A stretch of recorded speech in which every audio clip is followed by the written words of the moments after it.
to beaches, hold on, 1 second. If you like going to beaches, the best place to go is Rio de Janeiro in Brazil. And today I'm going to be covering the topics of before you go, tips on how to get there, and things to do while you're there. So first, before you go, the best time to visit, according to an article by Travelers Worldwide, the best time to visit Brazil is during the southern hemisphere summer, which is from December through March. So that would be the times when the beach is more warm and when the place is going to be more cozy. There's going to be a lot more attractions open. So your estimated spending for your trip there and back for your flight is going to be $800 to $1,300 in US dollars. And then for your hotel, it's going to be around $400 to $1,200. For your food, it's going to be about $175 to $350. For transportation, it's going to be about $50 to $100. And for attractions, it's going to be around $150 to $350. And shopping is going to be from $100 to $300. And that's for a 3 to 5 day trip. For Brazilian currency, you can go to your local mall and they'll probably have a place where you can exchange currency into Brazilian currency. And they just charge a fee for whenever you exchange your currency. And each US dollar is equivalent to 5.2 Brazilian reais. And for a light trip to Brazil or a more cheaper trip to Brazil, you're going to spend around 198 in Brazilian currency for 1 day. For a more luxury, more expensive trip, you're going to spend around 396 in Brazilian currency for 1 day. And for things to pack, Brazil is a more sunny place, so you're going to want to pack sunscreen because you're going to be outside a lot with the beaches and the mountains and things like that. And since it's sunny, you're also going to want to pack light clothing and swimwear since there's a lot of beaches, a lot of water over there. And there's a lot of hikes, a lot of mountains, and all your attractions are going to be on foot, so you're going to want to pack walking shoes, something like Nikes or Skechers. And then since you're going to be outside a lot and you're going to be in the sun a lot, you're going to get dehydrated and there's going to be a lot of bugs out, so you're going to want insect repellent and water. Now, to cover tips on getting there, arrive at your airport around 3 hours before your flight. Keep your passport, boarding pass, medications, and valuables in your carry-on bag. Pack a portable charger, headphones, and a reusable water bottle. You can fill it after airport security. I'd recommend packing pajamas for the airport so that way you're a little bit more comfy while you're at the airport since it's going to be a really long trip.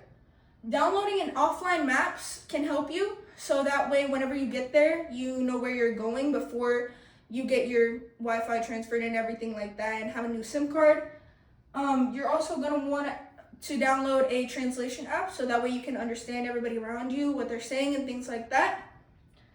And for booking your flight, according to a blog by Real with Locals, most travelers fly into Rio de Janeiro International Airport. Flights from the US connect often through cities such as Miami, Atlanta, Panama City, and Sao Paulo. Your typical travel time from Texas is 10 to 15 hours, depending on the route and layovers. So after you land, you're gonna go through immigration and present your passport, pick up your checked luggage, go through customs, and if you didn't already exchange currency from US to Brazilian currency, you're gonna wanna do that when you get there. Of course, there's gonna be a fee. I recommend doing it before you get there so that way it makes it easier and a quicker process so you can get to your hotel faster and get on buses when you get there since most buses in Brazil only accept US or Brazilian currency. And you're going to want to get a local SIM or activate your international phone plan. And I know this because I went to Mexico and I didn't have an international phone plan or a local SIM card and it was terrible. I was not able to contact anybody from home. I was also not able to access any social media. I felt a lot more connected to nature and a lot more connected with the people around me. It was terrible.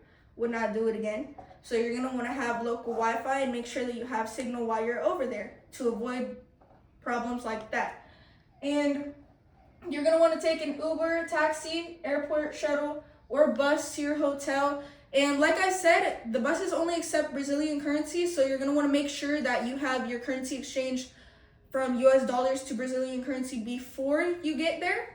And you have to get to your hotel or else you're going to be going through somewhere else, and not all of them are open at all times of day. So you want to make sure that you're prepared in case of the worst.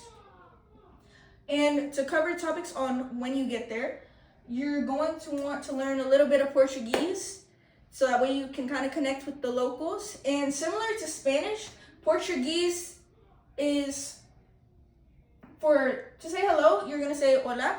To say how are you, you're gonna say como está. And for another phrase to say please, you're gonna say por favor. This will help you get around a little bit more. Of course, there's apps like Duolingo or Google Translate where you can learn better on Portuguese, so you can connect better with the locals and the people around you. And it's gonna help you to connect with the vendors and things like that, so you can buy more things in Brazil. And of course, you can get into your hotel easier if you're not in a very tourist spot. It's gonna help you out there. You're gonna wanna make sure that you're informed on the local culture when you get there. And according to an article by the Culture Atlas, the culture in Brazil consists of friendly and welcoming people. Soccer is a very popular sport over there. Music styles include samba. Casual clothing is common, especially since you're in a very sunny spot with a lot of beaches and things like that. Especially near the beach, you're gonna want to have swimwear and things like that. It's very common to see those things. And greetings often include a handshake or a cheek kiss among friends. Another thing is places to visit.